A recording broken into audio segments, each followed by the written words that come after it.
like Benson, I'm a who that. I'm a who that. Long as I'm living, I'm a who that. Lose or winning, I'm a who that. Sports coma, yeah, this is where we do that. Where we do that, where we do that, where we do that, where we do that, where we do that. Boogie like Benson, I'm a who that. I'm a who that. Sports coma, this is where we do that. Where we do that. Welcome, welcome, welcome. Somebody please better help. Running this thing like Elf. I thank God every day I'm not a felt. Go to YouTube Live with Big Q and the guys. If you ain't ride or die, the bandwagon get flipped. Been marching in, that was way for the ring. I was yelling out your shame for the championship. Bucking on Tampa, duck down. Falcons, pluck, get shut down. Panthers ain't much touchdown.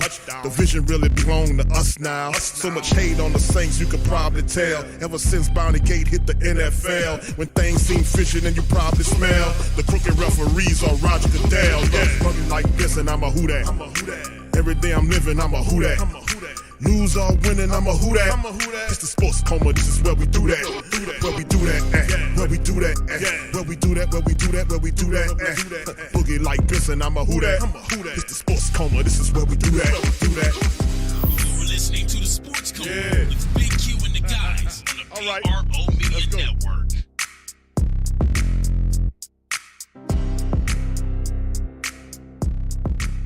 People probably don't appreciate how hard this probably was for you. Just what was it like the last couple of years of just having to not play? I mean, I'm always up for a good challenge. I mean, I feel like life is, you're gonna run into some challenges, you're gonna run into some adversity, but I always was taught it's about how you respond, how you come out on the other end, and I took pride in that challenge. I'm still working day to day, putting a lot of work behind the scenes. And just, stay consistent, stay honest with yourself. I love playing this game, and just to be back out here is a blessing, and just keep putting my foot forward and keep coming out here and competing and getting better. Did that challenge ever get hard on you? Was it ever trying, or were you able to kind of remain positive throughout? It's sometimes ups and downs, but I have a strong mind. And I feel like I took the challenge head on. And Thank I feel you, like, Austin. Appreciate it. Thank you. I'm here now, and I'm ready to keep getting better and excel in my game. Like, how some people did you talk to help get you through all this? Oh, that you had to kind of lean on? Probably anybody that had an ankle injury, from Travis Kelce to who else? Zach Ertz, Steph Curry. The list goes on and on. I was diving deep into it. And then, I had never had like an injury in my career or like anything like this. So I feel like it was just the hand I was dealt, and I had to play my part. How far away are you from where you want to be right now physically? Oh, I'm always trying to get better. Even before I got injured, I felt like I was far away from being the player I am. And now here it's just day to day, taking coaching, listening to coaching, making every rep count, and just staying disciplined in my approach, taking care of my body so I can be out there and honestly just competing at a high level. Mike, how did you stay positive in this process? Because sometimes it can get the better of a guy. Yeah, I feel like you hear that so much that you almost have to challenge yourself to stay positive. It's like if you know it's going to be challenging, you have to accept the challenge. So once you accept the challenge, then that's when you handle your business. Because, everyone knows that the process could be challenging. People could have their opinions and all that. So that's kind of what you're fighting against to like, that's kind of it's kind of like defeating the odds, or however you want to say it. It's just like keeping your head down and staying consistent and staying honest with yourself. Mike, has everything pretty much gone according to plan since the November surgery? Have you been on the expected track? For the most part, I believe everything has gone like it's supposed to go. The surgery process, it's opinion-based, and, sometimes people don't get things right, unfortunately, so sometimes you have to know how to pivot and respond in situations like that. But I come from a strong family. I feel like I watch my family struggle way harder than what I'm going through, and I know me being out there playing this game makes them proud. I took a lot of pride in that. I was home rehabbing back home, and I got to see them a lot more often. And I knew what I wanted to do, and I knew I wanted to come back, and I knew I wanted to make them proud and keep a smile on their face. And I feel like I'm that shining light in my family, so I take pride in handling my business. You mentioned opinions that are out there. Obviously, you're aware of all kinds of speculation, but since you've been here this entire offseason, I mean, is this much different than a year ago where this is you got to be able to control what you control. Now we live in a world where everybody can have an opinion. It's just where the world is now. It's a lot going on, but you just got to stay focused. You got to challenge yourself to stay focused. I know what my job is. I know what my assignment is. I know my teammates need me. I know my teammates needed me last year. I wish I could have been there for them, but unfortunately, that wasn't in the plans. And now I just have to control what I can control and just dominate and take advantage of what's in front of me. When they gave you the go-ahead this morning, like when you did the workout this morning, yeah. Did you take a minute to soak that in? Can you describe what that felt like at that moment after the last 2 years? I kind of once I knew last night what I was gonna have to do. So like I said, I like to handle my business. So I knew that I was gonna pass that test, whether they knew it or not. And then I just treated it like I was going back out there to practice. And obviously, Jameis is also coming off a major injury, and this is kind of your first chance to work with him as the QB1. What has that experience been like? What's that partnership like? Football is football. Attention to detail, working on our game, staying honest with each other, correcting our mistakes fast. I play with a great Hall of Famer quarterback who set a great standard and an example. So we all know what we're capable of, and we know what's expected in this building. And I feel like knowing that's just like the reminder all you need. Like, I've had success in this league. I know how to create success in this league and repetition or just getting in the rhythm. So when one guy leaves, the next man steps up. It's still the same responsibility. Mike, now that you're back on the field, what's kind of the next big priority for you? Just keep getting better every day and gel with the guys. Stay honest with each other, compete at a high level so we can build a great team and so we can come out here and have fun on Sundays. What do you like about Jameis's game? Jameis, he's a competitor. He's like the ultimate competitor. He always shows up ready to work. It's like you're not going to outwork him. You're not going to deny him. And he's always has that energy. He brings that energy and passion, and you just feed off that. And I'm excited to play with him, and I'm excited to help him move the chains. Mike, can you explain, this is the first time we talked to you in 2 years. Yeah, you be always saying stuff. What happened? You always be writing BS. Go ahead. Yeah, what happened that caused this to be a 2-year? You got to ask the trainers and doctors about that. Do you have any regrets? You don't like you don't? Nah, no regrets. Watch me play now. How excited are you to have? You don't like you Chris don't? Olave I'm very excited. It's a blessing to have a guy like Chris Olave. Chris, I've known Chris before he got here, and it's like, you don't like you don't? To have the opportunity to have a guy like that, to train with him, to kind of see him before the draft even came a year. We trained together. It's an honor. I know the culture he came from. I know the environment he came from. I know the guy that coached him. And just coming from that winning culture at Ohio State and that brotherhood and bringing another guy here like that, I know he's going to compete. So I'm blessed to have a guy like that. And to play with him, it's an honor. Mike Thomas. Hashtag can't guard Mike is back. Listen, let me tell you something, man. And you know what? We shouldn't be that surprised, fam. Because, he told us yesterday, we covered it on TSC Q&A Live, that Mickey Loomis said yesterday that he doesn't expect Mike Thomas to be on the PUP list for long. So shout out to Mickey. Shout out to Mickey dropping that dime. But shout out to Mike Thomas, man. And I told people that Mike Thomas listens to all of that, man. He reads all of that. He uses it as momentum and adding to his game. So I love it. And the fact that he called out Jeff Duncan, man. Duncan, let me tell you something, bro. And I've been saying this for some time, fam. Before I even get into that, let me do my customary traditional welcoming address. Welcome, welcome, welcome. You're now rocking with the Sports Coma with Big Q and the guys, where we have intense, entertaining, educating, and enlightening sport talk from your favorite sports fam. I'm Big Q. I'm in the building, and I'd like to thank all of you guys for chiming in on the Sports Coma. This one's entitled Saints Camp 2022, day number 1. The start, the genesis, the zero time reference point of the 2020 season, which will ultimately culminate in the hoisting of the Lombardi Trophy, the second one for the Black and Gold Nation. And boy, would it be a celebration, because this will be the one. This one will be sweeter than the one that we had several years ago. This one will be sweet. This is the first day of it. But anyway, back to the point about Mike Thomas calling out Jeff Duncan and said, "You be writing that BS." Said it's so calm and cool. He didn't disrespect him. He says, "You be writing that BS. Yeah, you always saying stuff."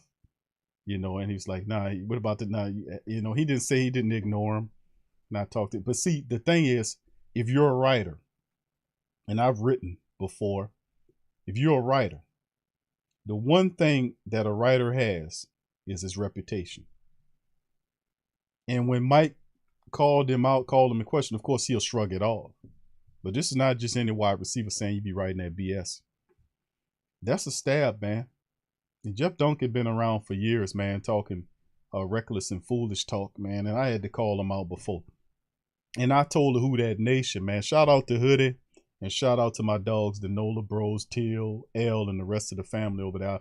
I'm a little late, family, because I was supposed to pop up on a broadcast for maybe 10 or 15 minutes, and then I ended up being almost 40 minutes. So shout out to those brothers, and Brother Randolph as well at the Keep It Real podcast, man. Much love to those brothers doing great work in the Who That Nation. And we talked about some of this, but the Mike Thomas situation is come full circle. Insofar as it's good to see Mike back on the field, man. I know he's a guy that takes everything personal. You know, he's a guy that's a perfectionist. And that was probably one of the biggest challenges that he ever had to undertake, because, you know, your body don't want to perform the way you want it to do. So he had to implement patience. Then he had a big setback that he had to, you know, go forward and keep doing it. So, and to see him running around on the field, like I was showing footage of him running around on the field, it's just phenomenal. Both him and Jameis Winston have a shared, what can I call it? A camaraderie, because both of these men are coming from injured situations where they are star players to their team. Jameis is the quarterback. He got the fat contract.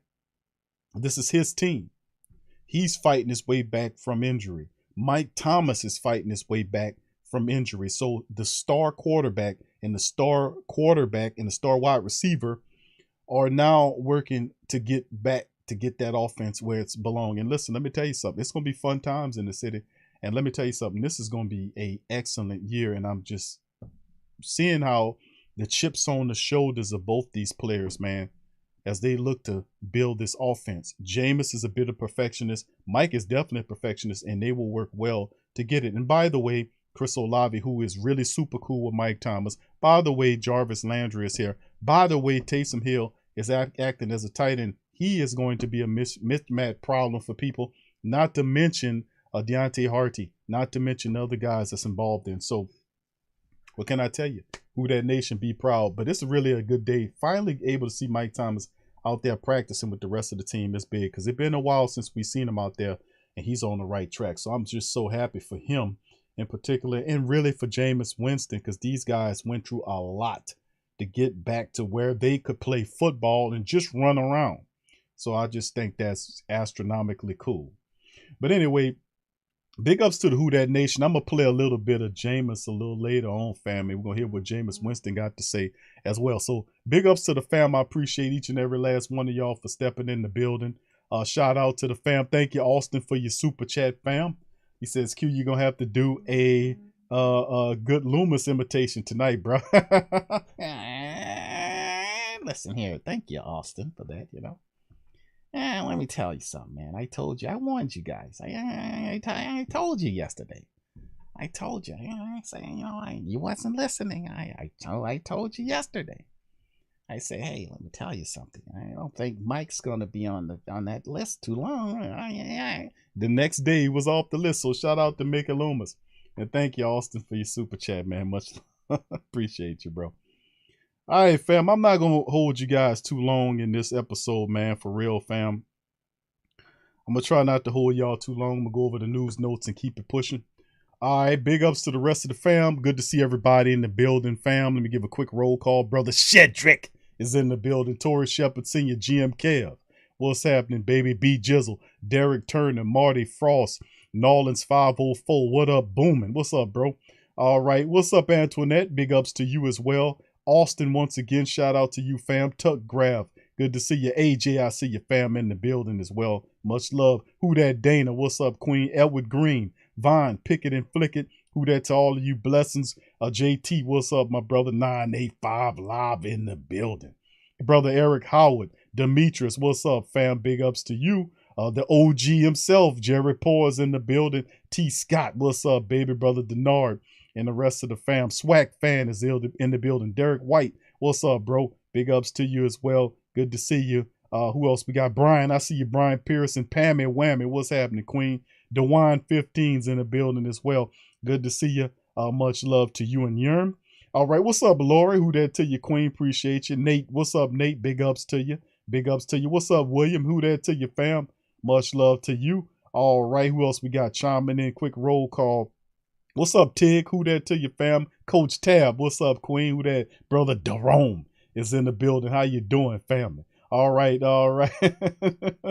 Yeah, I know, Willie. You're right. Need to be banned from the facility. Who that to you? What's up, Tragics in the building as well. All right, big ups to all of y'all, man. Good to see y'all, man. Brother Charles, what's up, fam?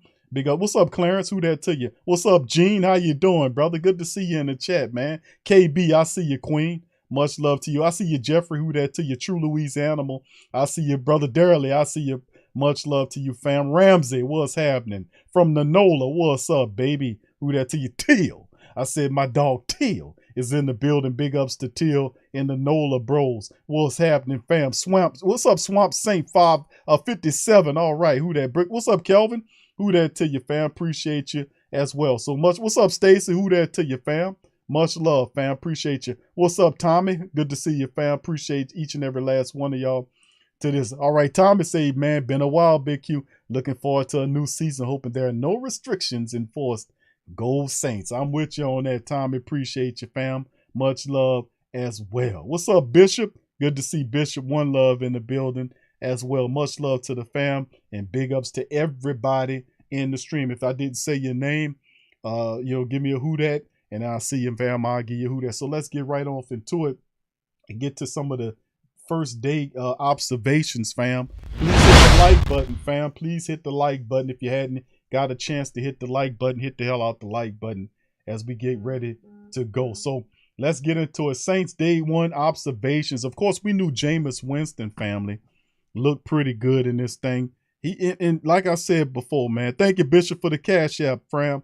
Appreciate you, Bishop. One love with the Cash App. Much love to you, my brother. Thank you. I appreciate you. What's up, J-Rock? Who that? Now, fam, let me say this. Jameis Winston, man, is serious. He looks serious. 5 hours, huh? It ain't gonna be 5 hours, man. Y'all know. What's up, James? Who that to you? Colorado, how you doing, fam? I'm telling y'all, man. I'm gonna be, man, let me tell you something. I'm gonna be more disciplined. I'm not gonna be doing, y'all tell y'all, okay, fam, I'm gonna not hold y'all for long and then go into 3 hours. I'm gonna surprise y'all today. All right. Yeah. Okay, Malcolm Brown. Yeah, we're going to talk about it, Marty. Let me get through this, bro, and I'll break some of that down. Thank you, fam. All right, Saints camp, day one observation. Jameis looking sharp with the new group of receivers. And remember, Jameis was kind of, what's up, Tevin? B. Will, what's up, fam? He was kind of working with some of these wide receivers in the off season, you know what I'm saying?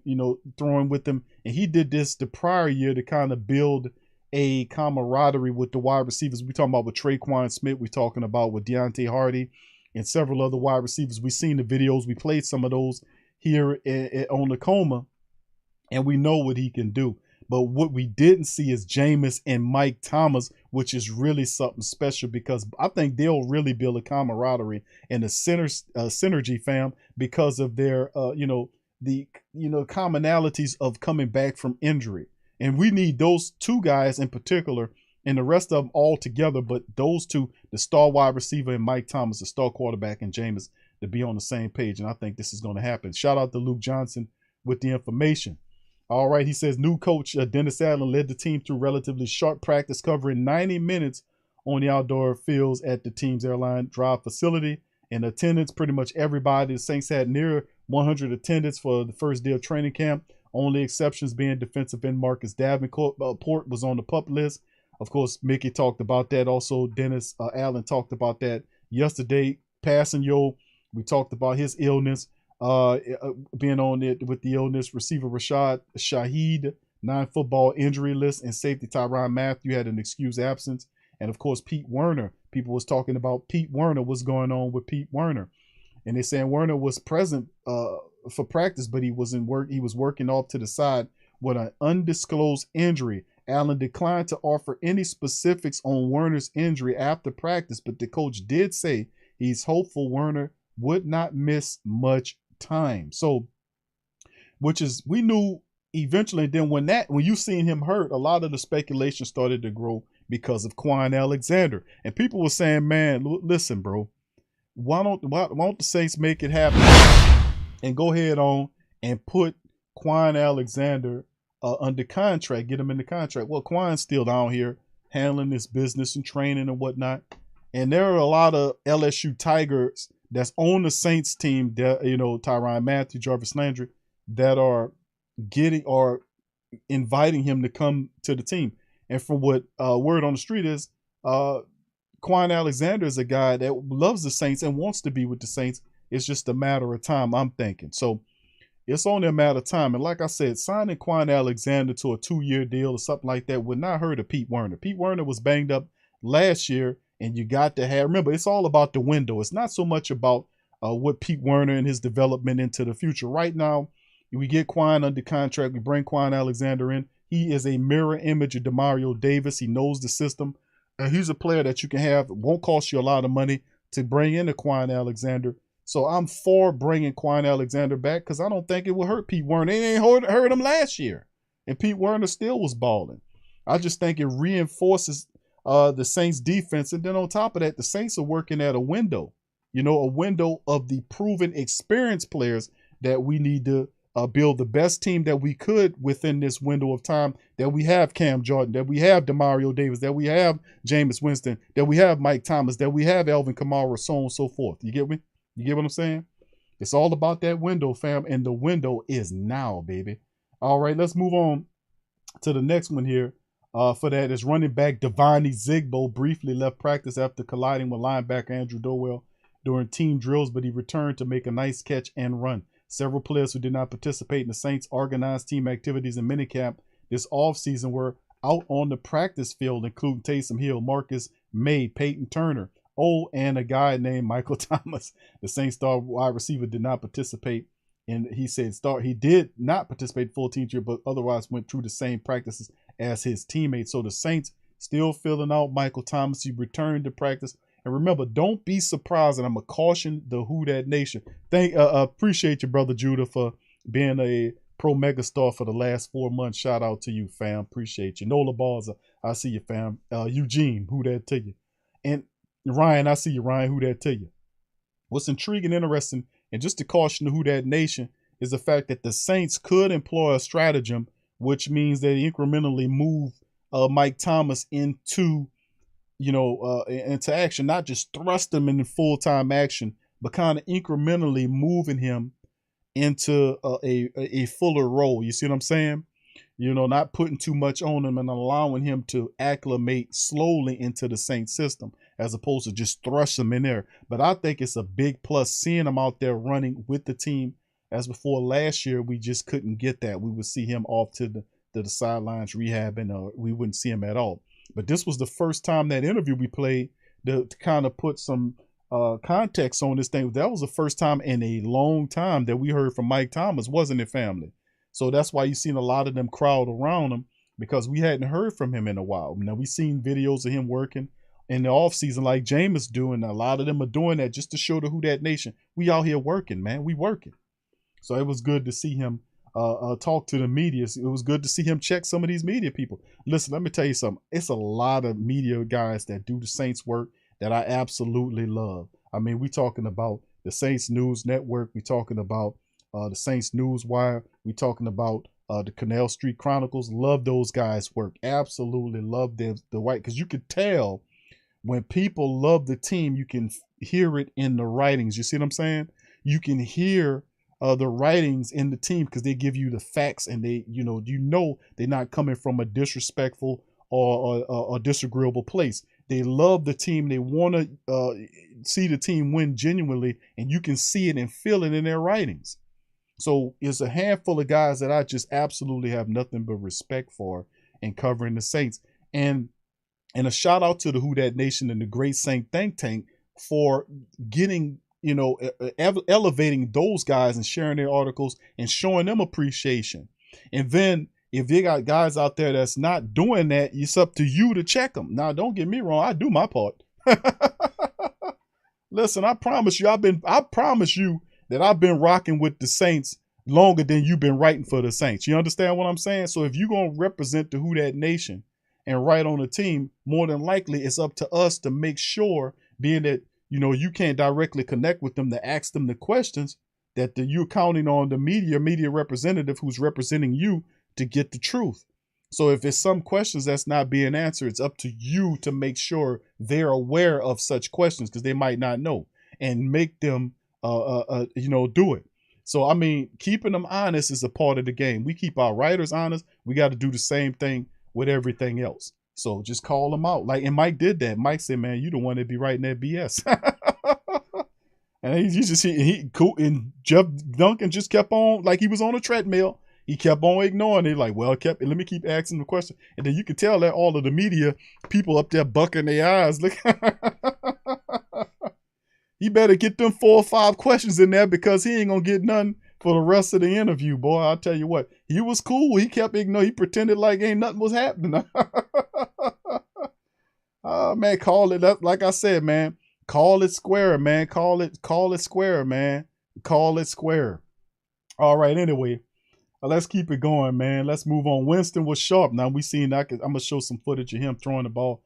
As quarterback, Jameis Winston looked ready to put any lingering questions about his health to bed, participating in the 11-on-11 drills for the first time since he tore his ACL in October. Winston completed all but one of his pass attempts during the full team period. His lone misfire was not his fault. Winston placed a perfect pass to guess who, y'all? Guess who? You know who he was that he threw the ball to. It was Kevin White on a comeback route. But guess what Kevin White did? He dropped it, which is what Kevin White does. Kevin White drops the ball, which means the Saints should return the energy. Since you're dropping the ball, let's drop your ass off the team, because you're stealing reps from Quan Baker. You're stealing reps from Aesop Winston. You're stealing reps from DeJohn Dixon. You're stealing reps from all these other guys, from the Kirk Merritts and the rest of these guys that's up here that's trying to make a name for themselves. Kevin White is a bust. And I keep saying I don't like to call people bust, but listen, the dude has the size, he has the speed, he has all of the physical attributes to be a top-notch wide receiver in the NFL. Even been given the opportunity to. The problem with Kevin White that the Saints can't do is they can't fix something up here. He has to go somewhere and fix whatever's up here that's stopping him from doing what he's supposed to do. Because God damn it, you played football in high school, you played football in college, you did so well that you became a top 5 pick in the NFL, and you get up there and you forget how to catch the ball. It's all up here, and we can't do nothing for you when it's all up there except for put you in the street, and maybe you'll learn from that. But the Saints did more than what they would necessarily did with this guy. It's time for you to go, Kevin White. You ain't doing nothing but stealing opportunities from these other wide receivers who trying to make a name for themselves, man. I mean, my goodness, bro. My goodness, dropping pass. He only caught one pass. I remember all the last training camp. The rest of them was drops. The only reason why he was on the team because of Peyton. Peyton kept that guy here for whatever reason. What it was, I don't understand why. But listen, his time is coming to an end real soon. Ain't nobody playing with you. Winston showed no signs of the limp that was apparent during minicamp. When asked about whether he would be on any sort of pitch count during practice, meaning if he would sit out certain situations or periods to avoid putting undue stress on his knee, Winston merely laughed and shook his head. No. Hello, Jarvis. Winston wasted little time connecting with his new pass catchers, finding Jarvis Landry for a huge game with a bullet down the left seam. The pair showed off some nice chemistry on the play. Winston unleashing his pass right at Landry was breaking off his route toward the middle of the field. Landry caught the pass in stride. On rookie with Alante Taylor there, and the veteran receiver took up field running away from linebacker DeMarco Jackson. That's what good, slick wide receivers will do to you. They know how to manipulate players, and they know they're comfortable in areas on the field, and that's Jarvis Landry, the consummate professional. 3 stars, Peyton Turner. Allen singled Turner out for having an impressive pass rush win, but it was unclear which snap he was referring to. Turner burned backup tackle Jared Hawkins with a speed rush twice, once getting him for a sack and the other time forcing a rush throw. Adam Troutman. Remember, I kept telling y'all, lay up off for Adam Troutman because this is the year you're going to start seeing him. Even if it's his first, I'm expecting Troutman to have a lot better year and help the Saints offense. Third-year tight end made a pair of nice grabs during full team drills, including one that would have gone for 20 yards down the seam. Small sample size, but those sort of explosive plays were noticeably absent from Trouton during camp last year. He had a horrible sophomore season. That was a horrible year for him. Injuries, inconsistencies, all this kind of stuff. But Troutman, I tell you what, you're going to see a real good Adam Troutman this year. He has the size, he has the speed, he can block, he can catch. And Troutman, man, listen, the pressure's not on Troutman because of Michael Thomas and Jarvis Landry and all these other fantastic Saint players around him. Troutman's going to be catching passes from Jameis Winston because one of the best friends of the quarterback is the tight end. And most of the time, Troutman's going to be left wide open. You're going to have Mike Thomas out here, Chris Olave, Jarvis Landry running around, Taysom Hill running around, Elvin Kamara when he coming back running around, Deontay Hardy running around. And you're like, man, look, their heads on the swivel. Their heads spinning all around the defensive people. Man, who we going to stick? Man, they got Troutman catching the ball wide open underneath. I'm telling you, man, it's gonna be easy for him. And of course, QB Andy Dalton asked about anybody on the Saints. They'll tell you how pleased they've been with Dalton as the number 2 quarterback. He showed why. Yeah, I was looking at footage of Jameis Winston looked really good, but Andy Dalton looked really smooth out there today. He showed why an impressive day during team drills, completing 7 of 8 attempts through 1 misfire and interception he threw in the coverage. But outside of that, he looked really slick and smooth in the Saints offense. Remember, Saints run a very QB-friendly system, fam. You just got to keep you upright. Lineup notes. Full disclaimer, this is simply how the Saints are lining up the first day of training camp, and this will change throughout as the teams ready themselves for the opener against the Falcons. Veteran offensive lineman James Hurst took the first reps at left tackle. All right. While first-round pick rookie Trevor Pinion slotted in behind him. That's potentially setting up to be one of the more interesting position battles this training camp. Penning is going to have to show he has the chops to step in right away. Now, with Werner sitting practice out and the Saints operating out of their base defensive look, Demario Davis, Zach Bond, and Caden Ellis serve as the starting linebackers. First group of punt returners, Deontay Hardy, Easop Winston, and they give Chris Olave a look there. And, of course, up next, the Saints return to the practice field. This is the closed session tomorrow at 9 a.m. So they'll have a press conference around 12-ish or so doing it. And, of course, we'll be back later on that night to recap day 2 of the Saints training camp. So there you go. Day 1 in the books. Jameis Winston looked really good, really sharp. Mike Thomas returns. He did some work in there. You've seen Jarvis Landry miss the plug and play. It's official. The Saints defense. Peyton Turner looked pretty slick in his movements as well. And the Saints, man, is only going to get better all the time. The Saints got a championship level defense. Saints offense trying to make a name for itself. They'll have to do their thing against that Saints defense. So is that steel sharpening steel, that iron sharpening iron thing going to happen? Best practice you can have is against the Saints defense. Let me tell you what, you hear me? That's going to be phenomenal, man. I'm going to keep it real with you. Anyway, All right, let's keep it moving, family. Of course, we talked about Michael Thomas expects to bounce back strong. You see his temperament. You heard his voice in the thing, and he held all that in because he hadn't spoke to people in that kind of setting in a while, and he was able to kind of lay out and like, I've been listening to you, just to dabble on, say, I've been hearing what you've been writing. I've been seeing what you've been writing. I've been hearing what you say. A lot of them say they don't read it. They don't. That's a bunch of BS. I'm gonna keep it a buck with you.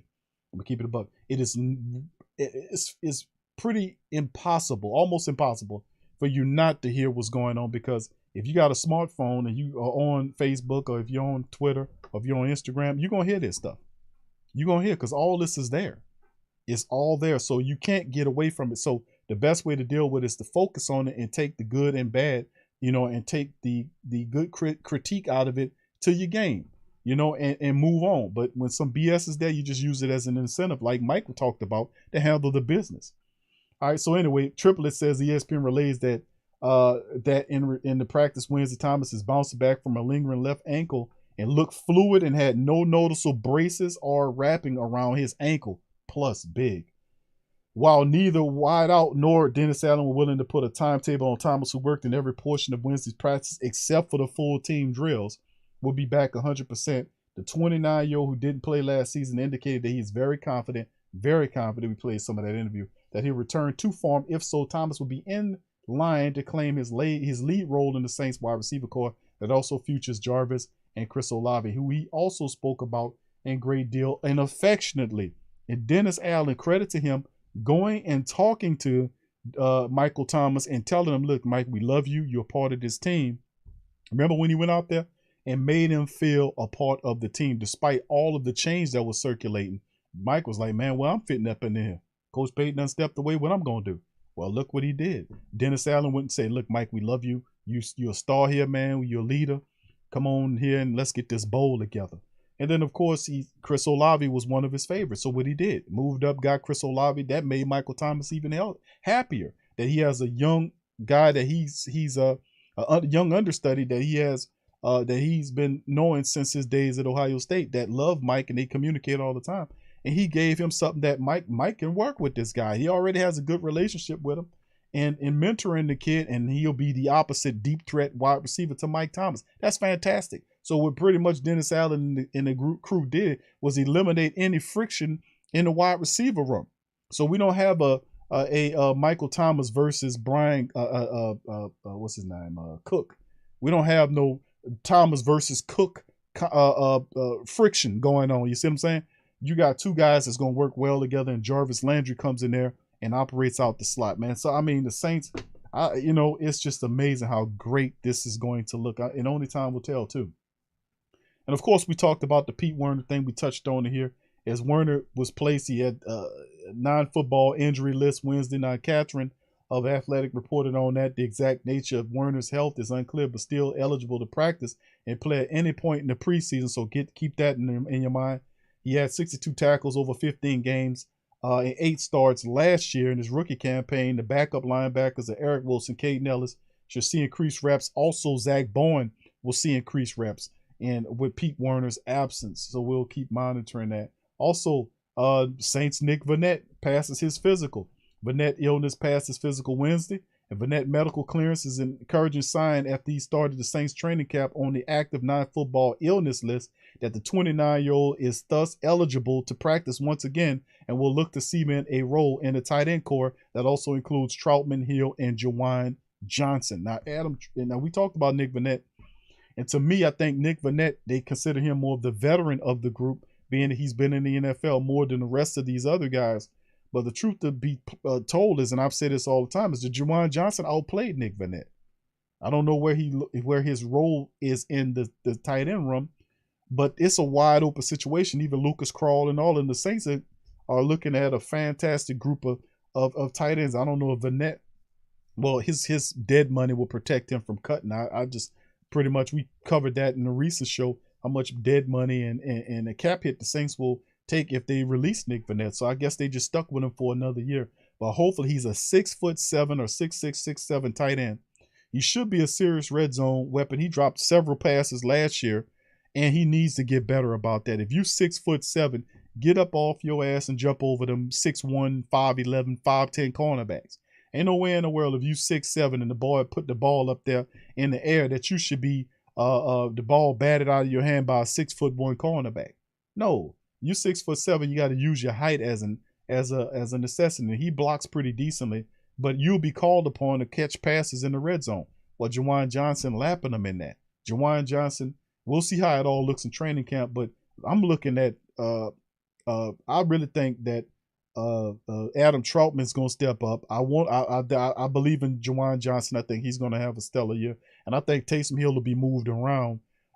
Even at wide receiver, they calling him a tight end, but I can see them people using him at running back. I can see them using him at tight end, and even at wide receiver. Even though they calling him a tight end, but they're gonna be using them all kind of ways. Just hopefully not at the quarterback position. You get me? All right. And also, let's keep it moving. Let's go to the next one right here. And this was pretty funny. I get this from the Bucks people. As Julio Jones said, he picked the Buccaneers over the Packers and Saints and Colts. Did you hear what I said? Now listen, fam, we cover the Saints stuff all the damn time. Ain't not one point that the Saints were actually serious about signing no Julio Jones. Cut that out, Julio. Cut that out. What's up, KK, baby? Much love. I'll never, and listen, fam, did anybody hear any stories about the Saints going after some Julio Jones? Nothing credible. Just rumorville. There was nothing serious, no pipeline connecting the Saints and the Buccaneers. And when I heard those things, I would shoot that down because there was no need to bring no Julio Jones in here. So the Julio says he picks the Bucks over the Packers, Saints, and Colts. Get your ass out of here, man. We didn't want no Julio Jones. Cut that out. Anyway, let's see what they say in the article right here. It says, when you put together all the fame career over 11 seasons and 7 Pro Bowls, it's no surprise that multiple teams will want to sign you. That's why even with his age and recent injury history, no, we didn't want you, man. Cut that out. Veteran wide receiver Julio Jones still had multiple suitors when the Titans allowed him to explore the options after last season. Jones ended up signing with the NFC South rival, choosing to take his talents to Tampa and join Tampa Bay Tom Brady. And then he talked about Jones appeared on WDAE after Wednesday training camp practice, telling Ronnie Lane and whatever this man name is that he chose to sign with the Bucks over the Packers, the Saints, and the Colts. We didn't want you, Julio. Cut that out, man. Nobody don't want you, man. Matter of fact, my dog Big Low, shout out to Big Low, said that the Atlanta people was calling Julio Jones touchdown virgin. You heard what I just said? Did you hear what I just said? That's what Big Low said, that man couldn't get in the end zone to save his life. Now, what we going to do something with that? We got Marquez Callaway. We don't need no damn stinking Julio Jones. And listen, for the people that the Tampa Bay lovers and the International Church of Tom Brady worshipers, let me tell you something. Tom Brady went over there and he got Julio and reached out to Julio Jones and to Kyle Rudolph and bring them there. And then Kyle Rudolph puts up a tweet about him having a picture of him catching a touchdown over PJ Williams, and then the picture slides like this, and they changed the jersey to a Tampa Bay jersey, and him catching the touchdown over PJ Williams. And I said this on Hoodie and Tills them a stream. Let's put that picture in context. Matter of fact, only a cheating underhand dog will put that kind of picture up there and make it throw shade at the Saints. When you cheated to make that catch, you pushed off that man in the end zone you pushed him to make the catch. And what was really even horrible about it was the fact that the referees and it went for a touchdown in the win. But did y'all remember that the NFL referees refused to review the touchdown? Now I didn't know, and it probably ain't even a rule. They just make up their own rules as they go. That any touchdown that happens in especially in playoff games are reviewable, correct? Check. When did you ever see in any of these playoff games where they decline to go and look at the review on the touchdown, especially when it deals with the touchdown winning the game? Well, it happened to you. It always happens to us that the new rules that the referees decline. Well, we decline to look at that because if you had not declined to look at that touchdown against that Minnesota game, you know what ended up happening? We had to throw that touchdown out of there because the guy pushed off clearly. So show a catch against the Saints where you legally did it and not did a cheating ass thing like you did to push PJ off so you can catch the touchdown. You see? That's what about knowing the history and going back up in that thing and telling the truth and keeping it 100% real when he out here running and playing games like this. That's what we keeps it real. All right, so anyway, yeah, that I just wanted to drop some science with that about Kyle Rudolph. And this is the question I posed to the Buck Nation. Let me say two things. Number one, y'all, we're not a rivalry. Let's get that straight. We've been mopping up the Bucks for the last several years. Even with Tom Brady there, we beat you 4 out of 5 times. And the one time you won in the playoffs was one that we actually gave over to you because we were stupid enough to keep turning the ball over when we was up by, what, 10 points on you? And kept turning the ball over on short fields and stupidly gave the game over to the Buccaneers in the Superdome.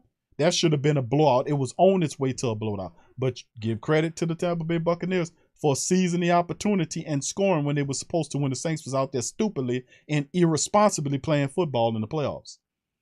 Now, with that being said, the question I pose to y'all guys is, the Buck worshipers, the Buck lovers and the International Church of Tom Brady worshipers, is how is Tom with Julio Jones and Kyle Rudolph there. And really the big news of the day for the Tampa Bay Buccaneers wasn't the Julio Jones signing, by the way. That's lowball. That's trash. Really the best news of the day for them was really Chris Godwin coming off injury. And they got Chris Godwin back. That was the best story. Now, that was hitting in the line. I ain't even a Tampa Bay person, and I knew that. But the question I posed to all those people is, how is Tom Brady going to throw the ball on his back to Julio Jones or to Kyle Rudolph or Chris Godwin or Mike Evans? How are you going to throw the ball on his back? Huh? How is he going to throw the ball on his back to Mike Evans, to Chris Godwin, and to Julio Jones if he catches it? How is he going to throw it on his back? Because that's what's going to happen. You can go and resurrect Jerry Rice and dip him in a fountain of youth and bring him out there and bring Chris Carter with him and throw him out there. It won't help you if Tom Brady on his back. Let me tell you something. The Saints is going to get after Tom Brady and make it real bad. And you think you're going to put them guys in there and you're going to move the ball against the Saints, and they done added all that high IQ to their secondary with Tyrann Mathieu and Marcus Mays, and they're going to be disguising the hell out that coverage. They don't know what them safeties going to be doing back there. Well, Malcolm Jenkins and Marcus Williams last year, you knew what they was going to do. Everybody knew what they was going to do. Everybody knew their weaknesses. The Saints don't have such of an affliction this year. You got 2 safeties that play the same way. They both intelligent, and they both can play in the box or both can drop in the coverage. They both can cover tight ends and wide receivers, and the Saints will have fun. And I said that before, and I said I see what the Saints doing. I see they're gonna have some sport. They're gonna have some real sports for y'all. And all out of them stupid quarterbacks, like 15 of the dumbest quarterbacks in the NFL, and the Saints they're gonna be disguising coverages. Them balls gonna be throwing picks right and left while the defense climbing all over them and knocking them around. So congratulations to the Buccaneer people for getting Julio Jones. Congratulations for getting Chris Godwin back off of injury, because that's really the big story. And Kyle Rudolph is a throw-in. But at the end of the day, I pose this question. How is Tom Brady going to throw the ball to any one of them guys while you're on his back? Because that's what's going to happen. All right, so anyway, man, let me go ahead on and keep running. Like I said, we went over the day one observations. We covered that. We talked about Michael Thomas coming back, getting ready for a strong year. We also dropped a little science on Pete Werner having an undisclosed injury, but once again, they're saying it's not something that should keep him out of action for long. So there you go on that. Nick Vannett dropped some knowledge on Nick Vannett that he passed his physical, so don't be surprised you start seeing him out there. And of course, this stuff about Julio Jones, talking about he picked the Buccaneers over the Packers and the Saints and the Colts, man. There was no pipeline between the Saints and you, man. Any little thing you can do to sneak a little play up in there, these guys going to do. But anyway, fam, let me get ready. I'm going to put this Jameis Winston on right here. Going to put a little Jameis on for y'all, fam, so we can hear what Jameis had to say about today's camp. I'm going to play a little bit of it, and then we're going to end the stream. All right, fam? So hit the like button, fam. If y'all got some comments or questions, throw them in the chat, and I'm going to hurry up and answer your questions after the Jameis interview. I'm playing 3 or 4 minutes of that as well. So give me a second. Let me get that set up for you. And we'll get that going, baby. Let's get that popping. All right, hold on here. Yes, we are back. First day. great day. Jameis, how do you feel this first day? How you are from Blessed, man, and grateful. Grateful to be back out here with this team. Grateful for another opportunity to come out here and play some football. Do you feel like incremental improvements in the knee? Oh, absolutely. It's still going to be a progression. But, man, I work my tail off, and I'm going to continue to do that. Getting Mike Thomas out there today, just, hey, look, you smile as soon as I said the name. You know, like we got some people, Taysom, Mike T, who did an incredible job rehabbing their tail off to get back out here and be with us. And they showed out. Like, it's just good as a quarterback, having weapons like that to help you win is a beautiful thing. How much would you say you've progressed since the last time we saw you in minicamp? How much? Yeah, I would say I just got more explosive. You know, I was good. I was ready to go right then. But like I said, it's a progression. The healing process really never stops. But I feel stronger right now. But with practice increasing, I know I got to harp on a couple things and continue to build. Now, Jameis, there was kind of a soft suggestion that you might do a pitch count at some point. You're a guy who likes to work. No. I'm sorry, John. No. That's not going to be the case. James, what's the process with you and Mike been like behind the scenes just over the last year, just relationship building? Have you guys been talking to each other? Yeah, I mean, we were in similar situations, right? We wanted to be playing, and we couldn't play last year. So I think that parallel relationship helped us grow together. We were on the same page, right? And now it's just time to go out there and ball together. And he's worked his tail off, and now we got the opportunity. We're all in-house, so let's do it. And for you, is there anything different about the feel of just coming in here knowing you're the guy? Like, can you play looser in camp? No. You just be grateful for the opportunity and go out there and play your best football. Jameis, what was your mindset like, coming off that field, Tampa game, and off-season to get to this point for you? Just work. Everything's happened for a reason. God has never failed me. I got to stay obedient. I got to stay faithful. And I got to give it all I got, and that's what I've been doing, and it's not over yet, right? It's just one day, but I'm grateful for this day, and we're just going to keep stacking it up. James, what have you kind of learned through this process? Just stay obedient, stay faithful, right? Just keep pushing. Never give up. My dad taught me that my whole life. Never give up. James, when you're building like a rapport with a receiver, what are you looking exactly to build there? Is it like timing? Is it just kind of knowing? Just knowing his body, knowing his angles, knowing how he gets in and out of breaks, developing a trust, meaning that he's going to be where I want him to be. Like, what's his feel like? Is different speeds, right? Like, what is he like versus press, right? Like, how is he when a guy is driving on the ball? How is he when he contested catches? Like, all that goes in, right, in terms of a trust factor.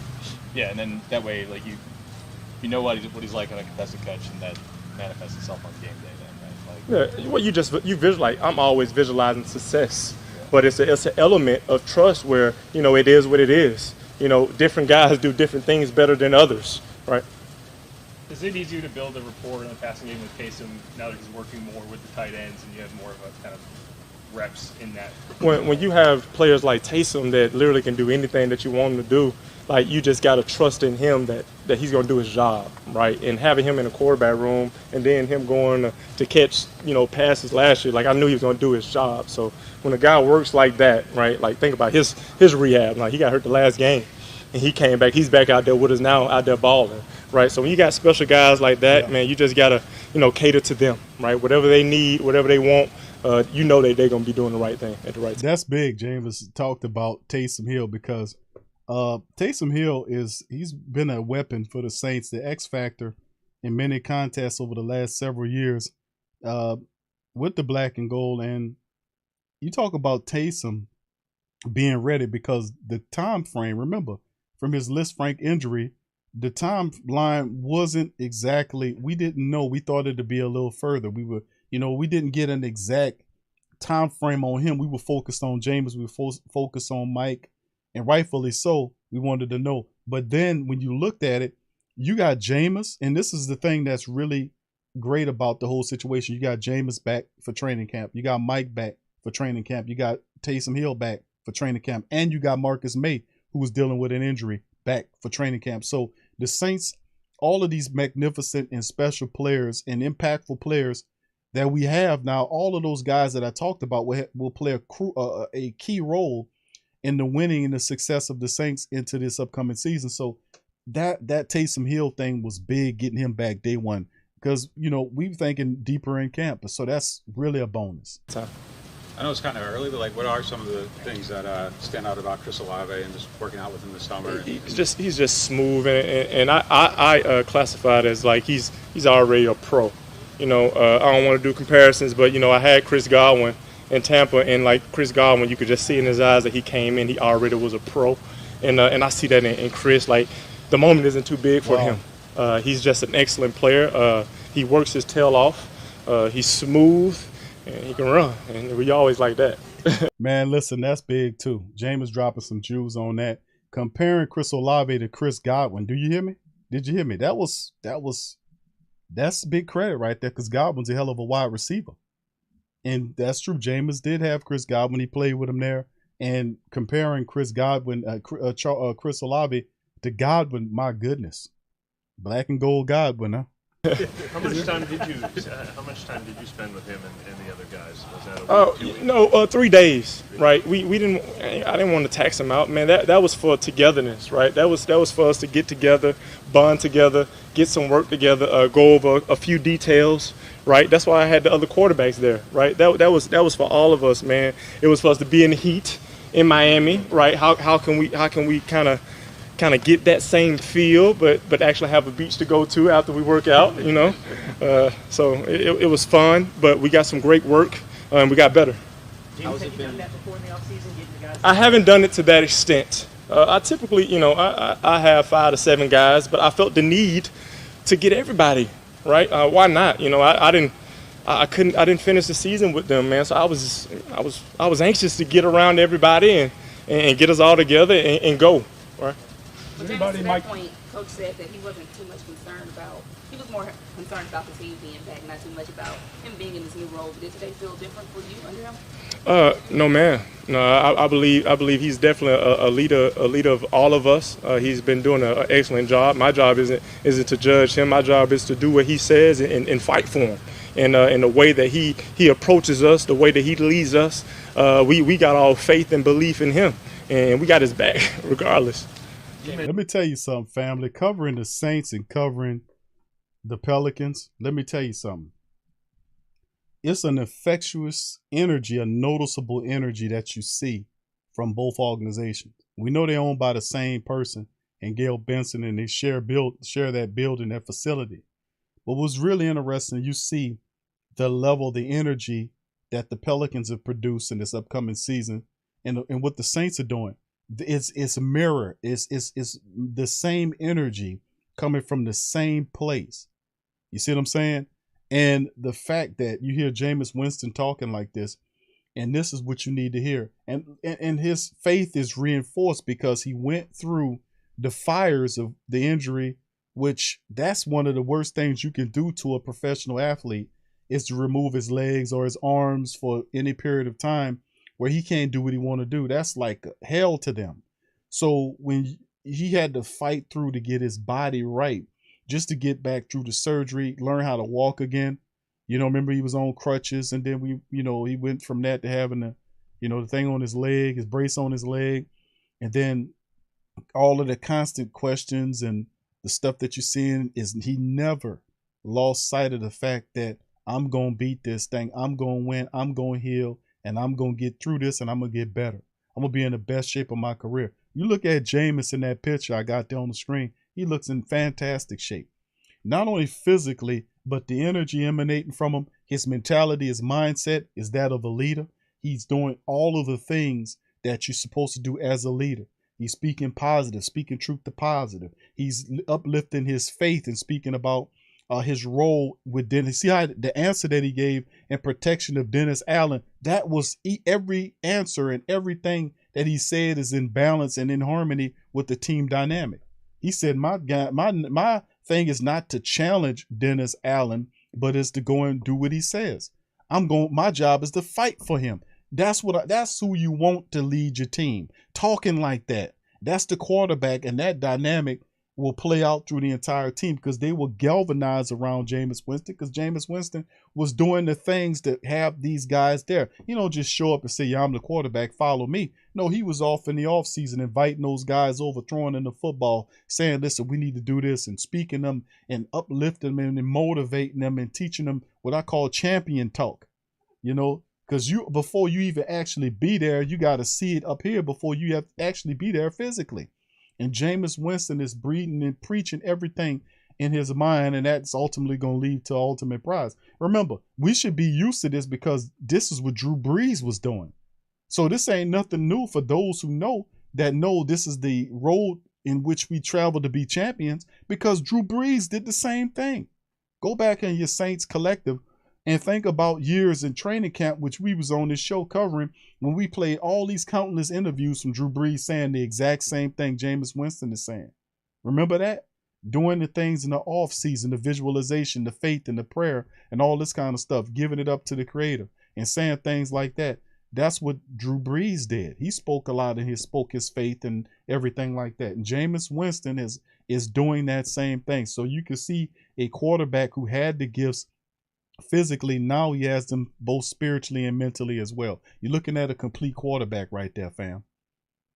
And as long as you got a quarterback and a leader like that, he'll make sure all of those guys on that team will follow him into a championship. I'm telling you, this is going to be phenomenal watching it.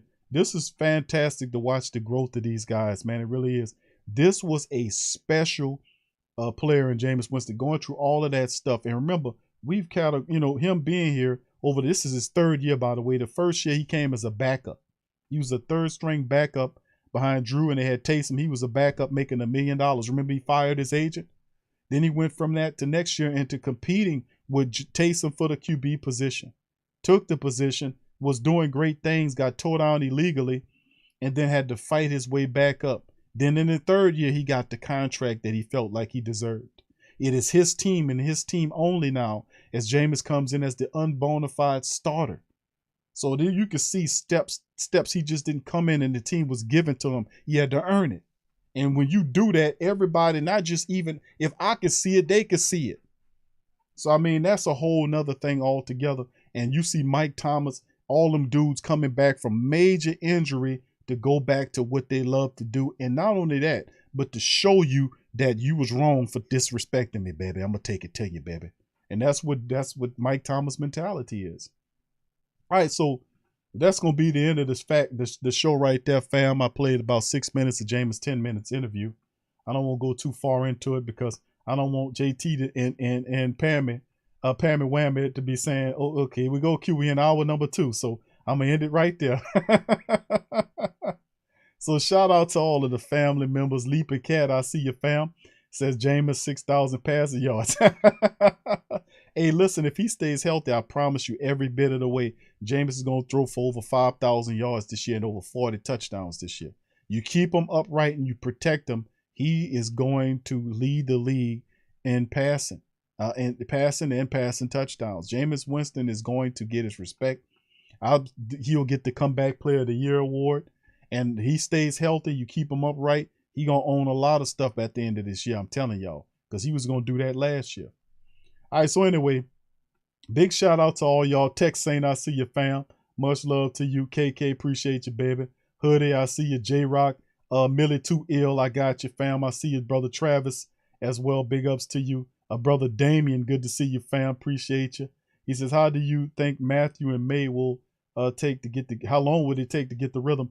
Plug and play players like them, bro, with high IQs, man. I don't anticipate them taking long to understand what Dennis Allen wants them to do. Matter of fact, you've seen even a smoother transition from one system to another is when Quan Alexander stepped on the field and the Saints traded for him. Then he waited a week, and then the week he was starting was up against the Tampa Bay Buccaneers, and it was like he was here from the jump. Like he was practicing with the Saints the entire year. That's how good he looked. And people thought Demario Davis was giving him the game. Demario says, nah, this dude doing this on his own. So I'm looking at a transition similar to what we seen Quan Alexander have, because Matthews has seen it all. He's high IQ. So is Marcus May. These guys are going to form a really solid tandem. The only thing is Cam Marcus may remain healthy. We know he's going to get a 3-game suspension sooner, at some point in the season because of a DUI situation in New York. But I'm telling y'all, family, it's not going to be these are two high IQ football players, and I'm thinking it's probably going to be a pretty smooth transition. And of course, the question was asked about the running back Malcolm Brown. How do I feel about him? That'd be my last one. What's up, brother Derek? How you doing, there, brother Derek Branch? Much love. About the Malcolm Brown thing, we talked about Malcolm Brown. I think Malcolm Brown is a good addition for the Saints. He speaks more to what Dennis Allen was saying about a power running game. And then you still got Abram Smith, who's a north-south runner with power, runs really hard. Tony Jones Jr. has a power component, even though he's a little bit shiftier. Devine Zigbo is another guy that is very decisive, quick cuts, sharp cuts that he makes, but has power. 6'1", 6'2", 225, 230, and he's powerful. But, the Saints have a combination of powerful north-south runners who have a bit of shiftiness to them that's not Elvin Kamara. And you look at their team like, okay, usually the Saints will have like a Elvin Kamara style back as a backup. I think Ezigbo the closest, not saying that he is Elvin Kamara, but to Kamara's skill set, that he can do some of the stuff, some similar to stuff that a Kamara would do. But most of the backs are north-south runners. So Malcolm Brown fits right in. He's a guy that the Saints could lean on, He could be a guy the Saints. And I think when Kamara finally gets suspended, whenever that is, that eventually I think the Saints operate the situation by running back by committee.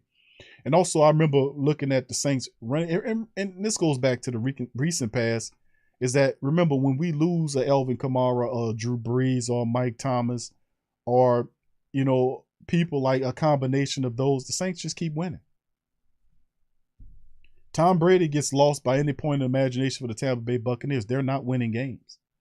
And this happens across. Remember what happened with Dallas when Dak Prescott got his leg turned funny?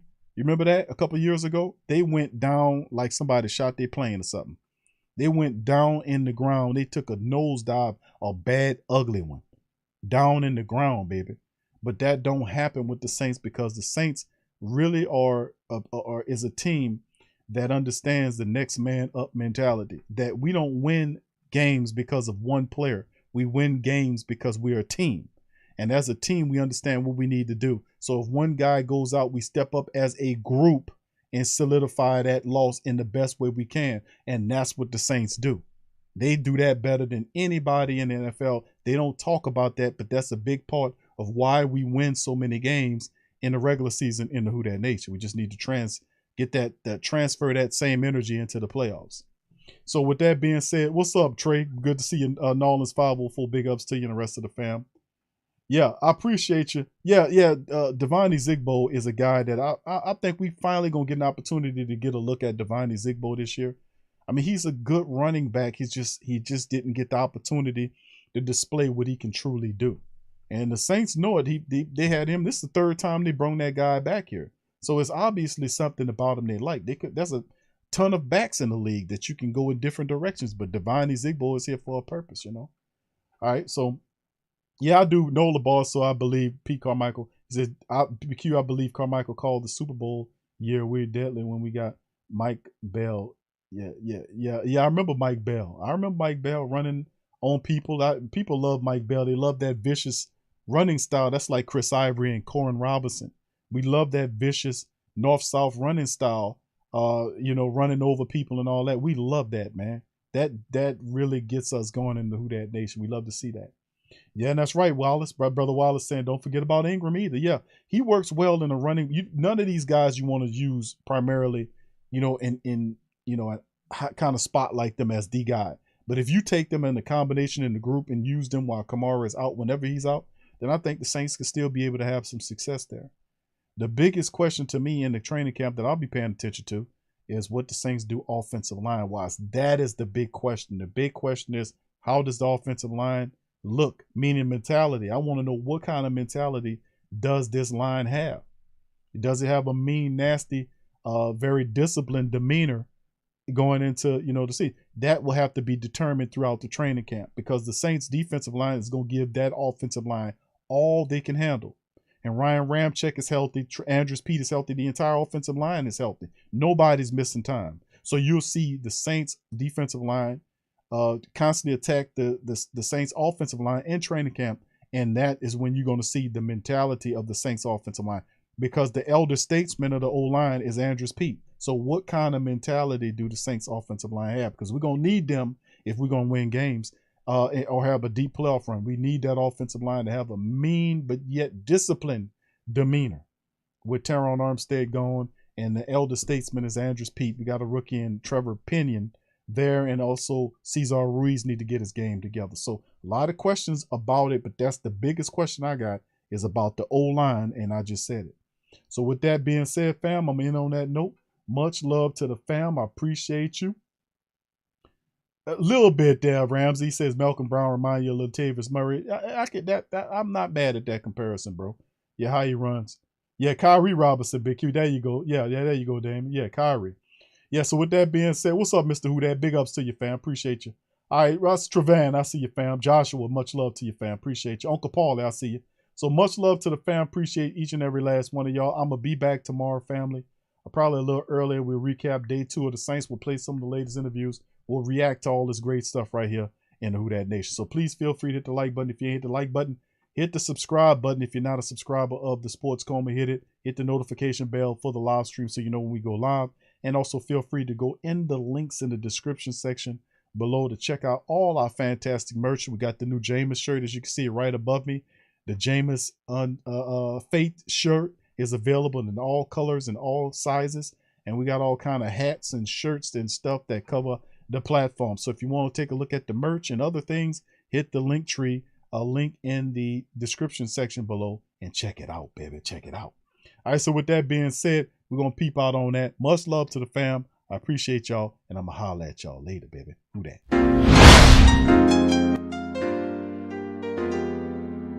Yeah. Boogie like Benson, I'm a who dat. I'm a who dat. Long as I'm living, I'm a who dat. Lose or winning, I'm a who dat. Sports coma, yeah, this is where we do that.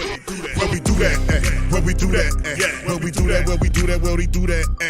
Boogie like Benson, I'm a who dat. I'm a who dat. Sports coma, this is where we do that. Where we do that. Welcome, welcome, welcome. Somebody please better help.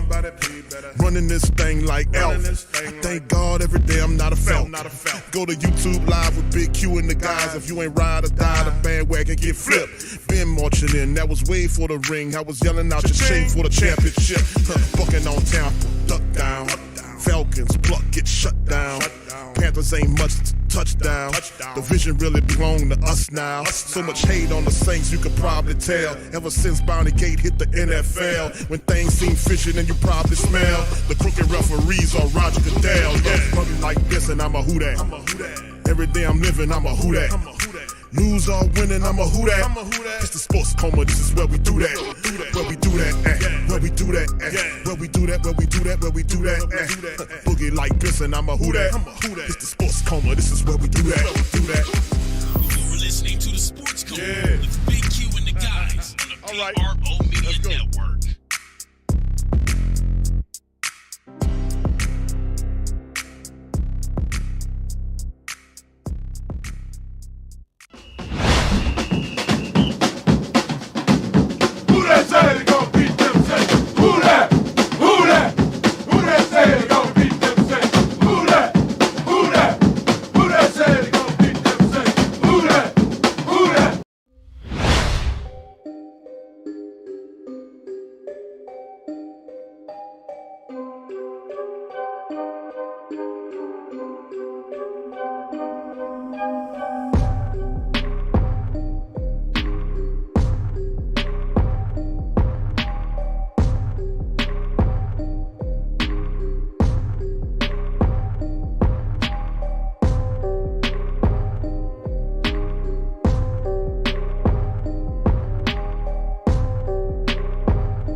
WhoThatDaily.com. That's right, the WhoThatDaily.com. Your one-stop shop for everything New Orleans Saints, New Orleans Pelicans, LSU Tigers, even the top flight boxing news. So if you're a Who That and you're looking for a place to stay up on your team, WhoThatDaily.com is your site. The WhoThatDaily.com for the sport Who That in all of us.